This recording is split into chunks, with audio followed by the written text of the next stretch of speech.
दोस्तों जय गुरुदेव। दोस्तों एक बार की बात है, गुरु महाराज के पास एक राजा पहुंचा और गुरु महाराज से कहने लगा, गुरु महाराज, क्या मेरे पूर्वज, मेरे दादा परदादा मन के इतने गुलाम थे कि वो अपने आप को संभाल नहीं पाए। मन इतना ज़्यादा बलवान होता है कि वो कुछ भी करा लेता है। गुरु महाराज उसकी तरफ देख के हंसे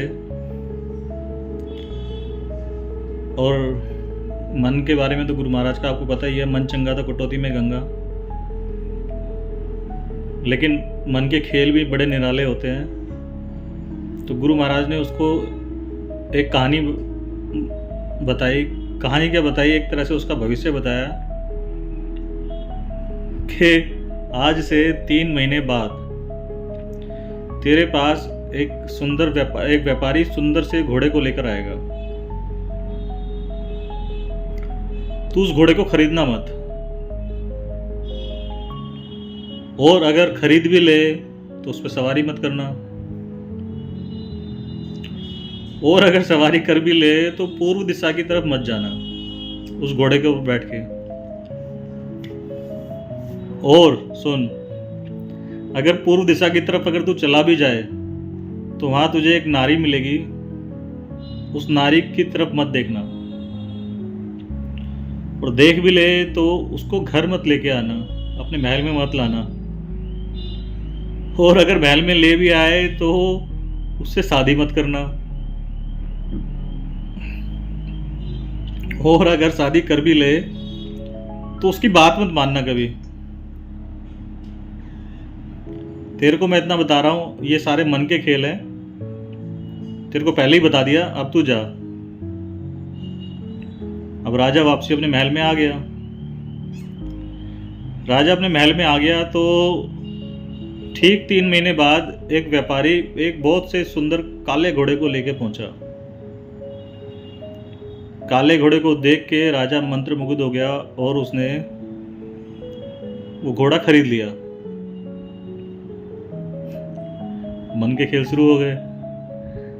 अब वो घोड़ा खरीद तो लिया, खरीदने के बाद वो जब भी उस घोड़े को देखे तो उसका मन करे उस पर सवारी करने का।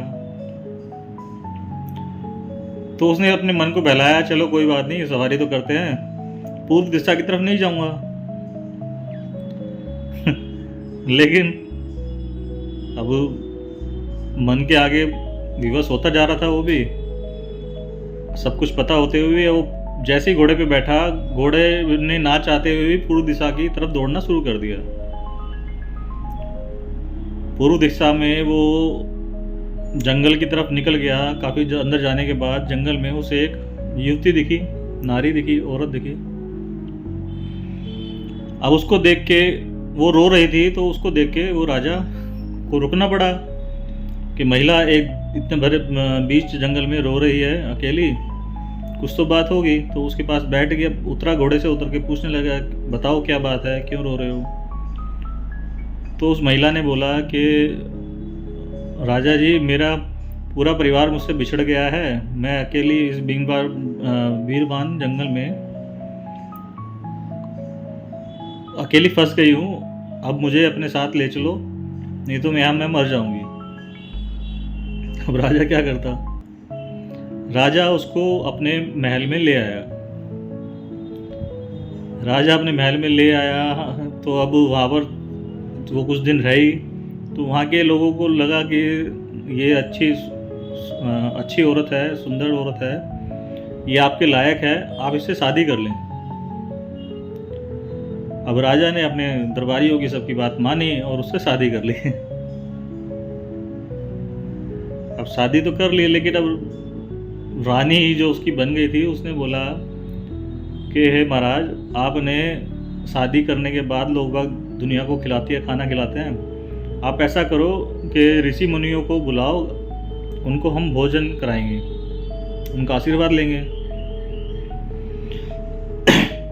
अब उस औरत ने कुछ गलत बात तो कही नहीं थी कि ऋषि मुनियों को बुलाओ, भोजन कराएंगे। अब राजा ने सारे प्रदेश के ऋषि मुनियों को बुलाया और उनको भोजन पे आमंत्रित किया और वो भोजन उनको कराने लगे। जिस दिन वो भोजन करा रहे थे तो रानी ने बोला कि महाराज, मैं भी आपके साथ इस सेवा का फल लेना चाहती हूँ, मैं भी सेवा करना चाहती हूँ इन सभी ऋषि मुनियों की। तो राजा ने बोला ठीक है भाई।